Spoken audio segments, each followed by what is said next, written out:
আর দেখুন বলছিলাম না যে কান টানলে মাথা আসে, ঠিক সেভাবে কিন্তু দিল্লি বিস্ফোরণের নেপথ্যে পাক যোগ ক্রমশ প্রকাশ্যে আসছে।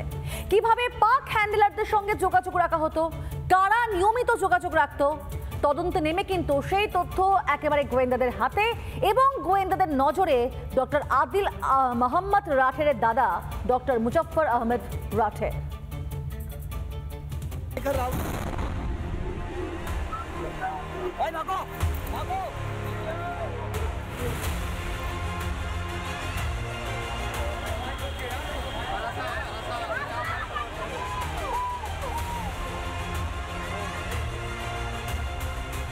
দিল্লিতে আত্মঘাতী বিস্ফোরণের নেপথ্যে ডাক্তার উমর নবী, কিন্তু কার নির্দেশে? কোটি টাকার প্রশ্ন ছিল সেটাই। তদন্তে উঠে আসে নতুন নাম মুজফফর আহমেদ রাঠের। কে এই মুজফফর? পুরো নাম মুজফফর আহমেদ রাঠের, পেশায় চিকিৎসক। ফরিদাবাদ মডিউলের অংশ আদিল আহমেদের ভাই। আগেই গ্রেফতার হয়েছে আদিল। মুজফফরের নির্দেশেই উমর নবী সে বিস্ফোরণ ঘটিয়েছিল দিল্লিতে, এমনই এখনো পর্যন্ত জানা যাচ্ছে। এবং এটাও জানা যাচ্ছে যে এই মুজফফর মূলত দুবাই থেকে সন্ত্রাস পরিচালনা করত।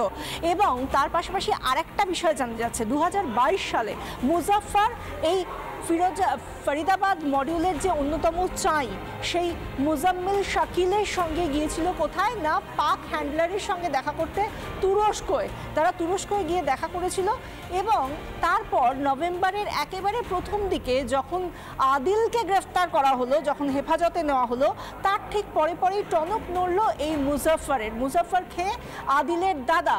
এবং তখনই আদিল যখন গ্রেফতার হয় তারপরেই মুজফফর তার ডেরা পরিবর্তন করলো।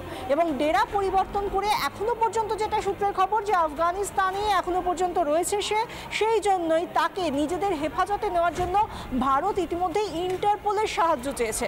ইতিমধ্যেই রেড কর্নার নোটিশ জারি হয়েছে বলেও সূত্রের খবর। তবে কি দিল্লি বিস্ফোরণের নেপথ্যে পাকিস্তানের হাত যশ? এটা তো নতুন কোনো ঘটনা নয়। আমরা বারবার দেখে আসছি যে পাকিস্তান তাদের একটা অ্যান্টি ইন্ডিয়া ফিলিংস যেটা রয়েছে এবং তারা প্রতিশোধ নিতে চায়। তারাও চাইছে যে কাশ্মীরকে আলাদা করে দিতে হবে এবং সেই জন্যে এরকম প্রভোকেটিভ অ্যাকশন। ভারতের মারে দিশেহারা জৈশ, লস্করের মতো জঙ্গি গোষ্ঠীগুলি দাঁত নখ হারিয়েছে তারা। তবু ভারতে অশান্তি পাকাতে নাছোড় হাফিজ মাসুদরা। গোড়াতেই তাদের বিষ ঝাড়তে তৈরি ভারতীয় গোয়েন্দারাও। রিপাবলিক বাংলা। নানা ধরনের কন্টেন্ট দেখার জন্য লাইক করুন, শেয়ার করুন আমাদের ফেসবুক পেজ, সাবস্ক্রাইব করুন আমাদের ইউটিউব চ্যানেল। পাশাপাশি অন্যান্য ব্রেকিং নিউজের জন্য অবশ্যই চোখ রাখুন রিপাবলিক বাংলায়।